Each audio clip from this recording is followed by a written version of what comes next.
کتونکو تاسو به اوریدلی چې الله تعالی پچا انسان باندې پچا خپل بنده باندې داغه د استطاعت نه او داغه د طاقت نه زیات بوج نه چي چا کې سونه صلاحیتونه سونه استطاعتي داغه مطابق هغه ته ذمہ داری ور پغاړه کوي باغ بوج چي دغه وجلا چې مونږ ته خو زمونږ مشران او د خلک ساجيبون د کښکاری مونږ څوک وایو دا خود ساخته دي او مونږ وایو دا څوک چې دي دایره د شهرت د پاره لګیا دي یاره دغه دغه صلاحیت نو او د فزان پسې په زور د اساس تړلې دي خدا داسې نه ده چا کې سونه صلاحیتي الله تعالی په مغه بوج چي او هغه نه ذمہ داری ورته په غاړه کوي د پښتونخوا ملي عوامي پارټي مشر محمود خان اچکزي داغه د پښتو تقریرونه خو به تاسو ډېر اوریدلي کتونکو نن زه داغه یو بل شکل او یو بل روپ تاسو ته خیم هغه په انګریزي کې یو زبردست تقریر کړی دی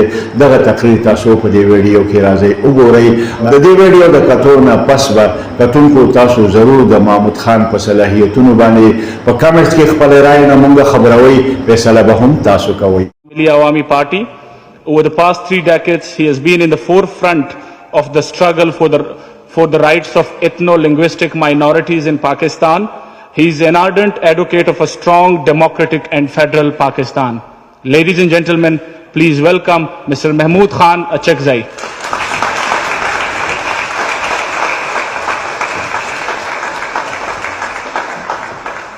Pakistan came into being on 14th August 1947 and was carved out of British subcontinent with the motherlands of 5 different people who spoke different languages, who had their own cultures, their own traditions. The Bengalis, the Sindhis, the Pashtuns, the Punjabis, the Baloch, the Saraikis. They had their own motherland since centuries. Of them all, Pashtuns made a lot of sacrifices for their motherland, against the British Empire, then again when Pakistan came into being, against every dictatorial regime. My canvas is quite this, the time is very short. I have to defend Pashtuns first, then Islam, then Pakistan, and then myself. Pashtuns, they are anonymously used as Afghans, Pashtun, the same thing. Pashtuns had been the motivating force of the Afghan history. From Oxus to Indus, this land is theirs. From Herodotus, the historic history person of Alexander the Great, to Toynbee, the modern historian, no person has ever written in any book that the Pashtuns or the Afghans, they had ever been sectarians. They had ever been terrorists. You can't go through dozens of hundreds of books are written by British Empire. Pashtuns were the contenders, but they didn't blame them to be terrorists, didn't blame them to be sectarians. Now, a sort of propaganda is going on that Pashtuns were dangerous people. They just shave their head, have their beard, no mustaches, they are preaching Islam, and they just kill people. It's the wrong picture of the people. You can go through any book written by our own contenders, by British invaders. Alexander Burns, Tetler,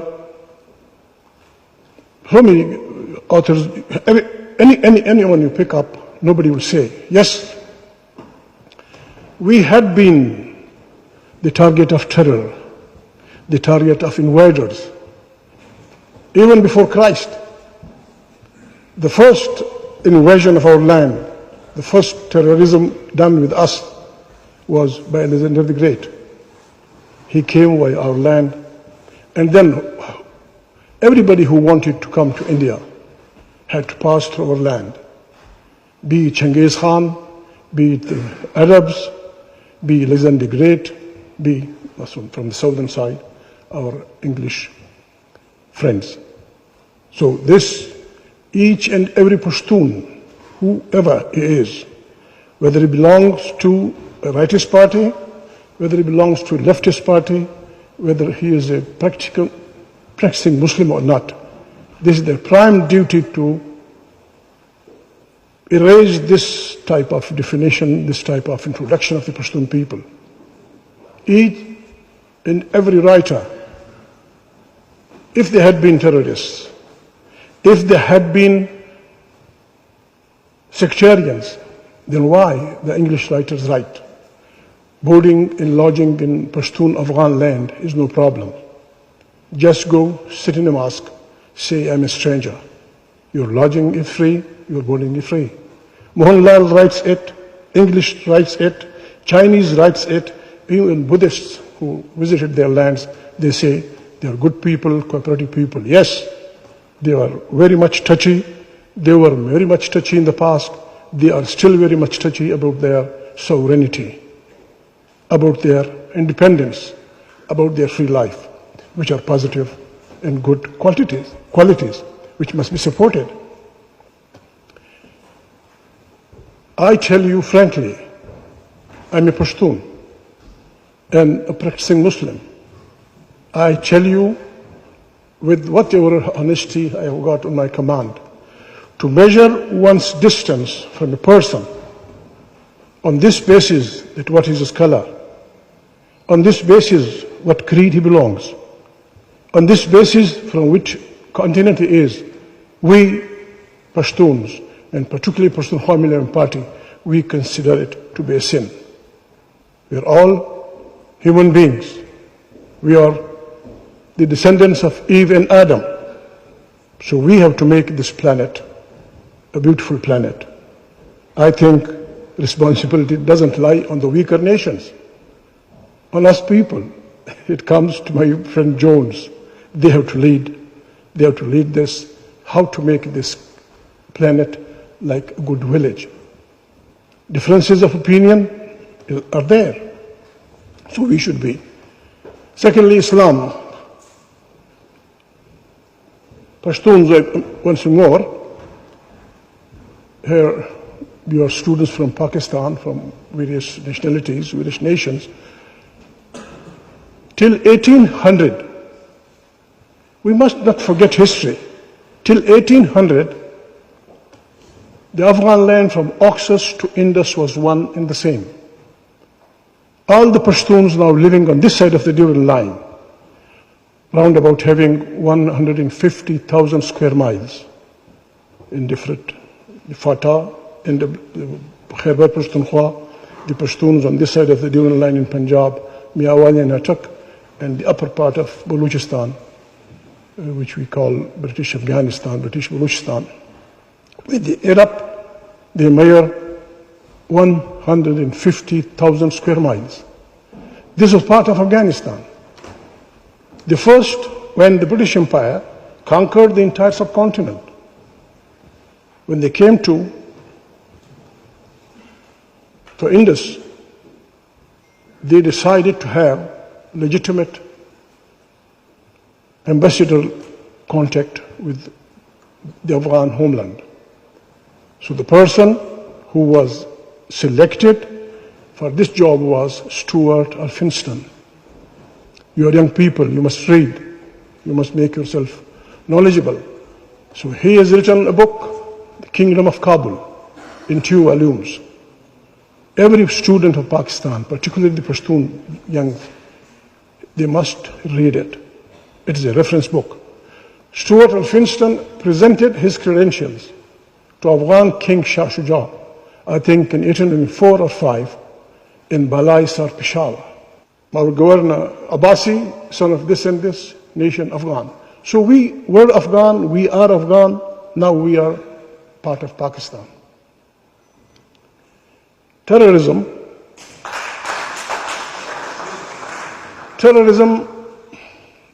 we must be clear Terrorism is not something which evolved from here.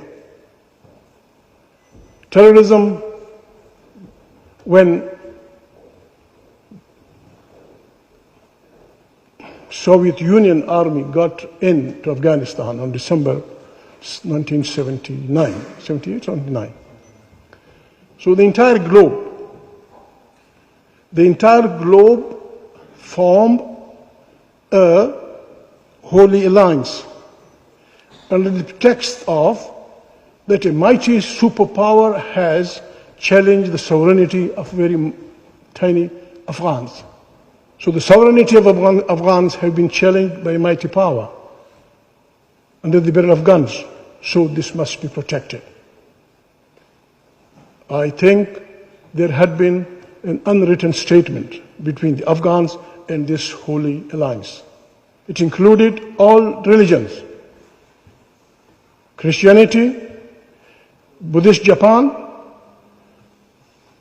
Jews, even Communist China. They were part of this holy alliance, and the pretext was that the sovereignty of an independent nation has been challenged and occupied, it must be repelled. So there was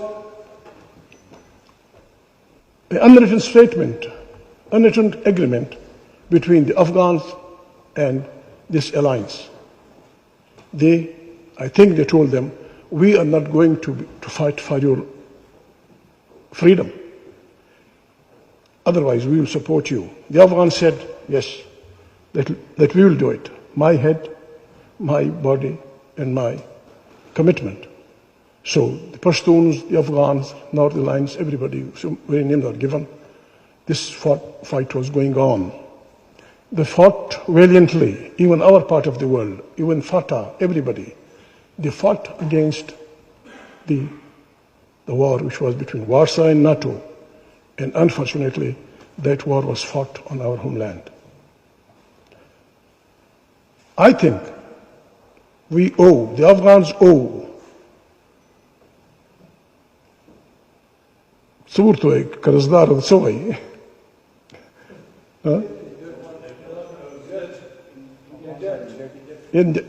the entire world is in debt to the Afghan people.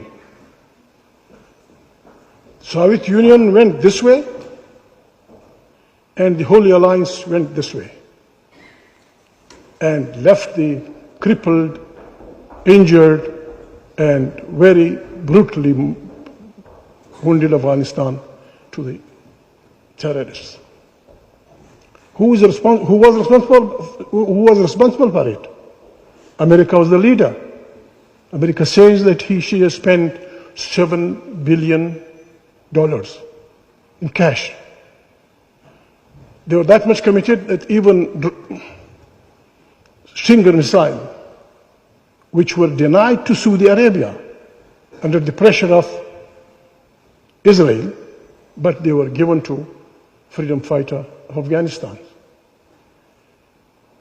Colonel Imam on Pakistan television said, yes, ISI was involved. ISI was given the drawing and dispersing powers of money and ammunition. Yes, it was given to them by this alliance. Colonel Imam says that we trained 90,000 people in the entire globe, including Arabs, Chechens, this, that, Uzbek, Tajik, Pashtuns, and other people. Ironically, I'm sorry to say, ironically, when you train somebody in a carpenter shop, you have a register. Mr. So-and-so can make good tables. Mr. So-and-so can make good bed sheets. Mr. So-and-so can make these things. Unfortunately, no record was kept. Thousands of people were trained in lethal weapons to blow up bridges, to blow up everything, to blow up cities. And their native countries were not informed that beware of Mahmood. He can blow up a bridge. Beware of this and that. He can blow this and that.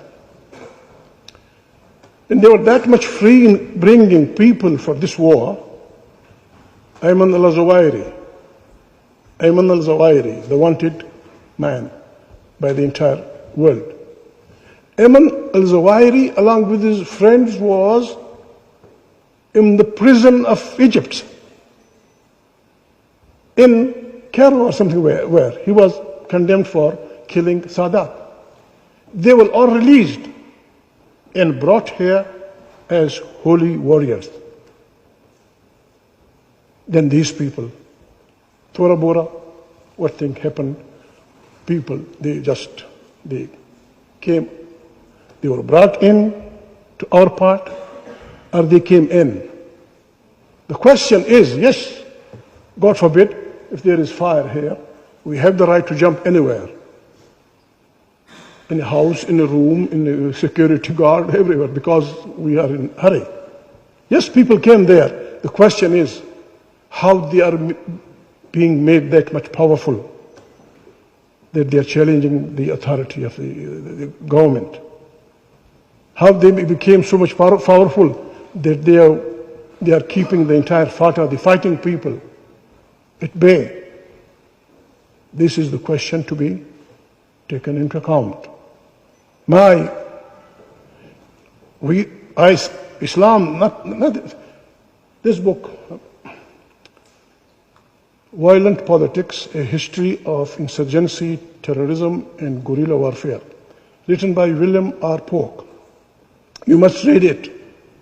This is written by a man who worked in the United States of America with CIA and other forces, right from Vietnam to the last thing.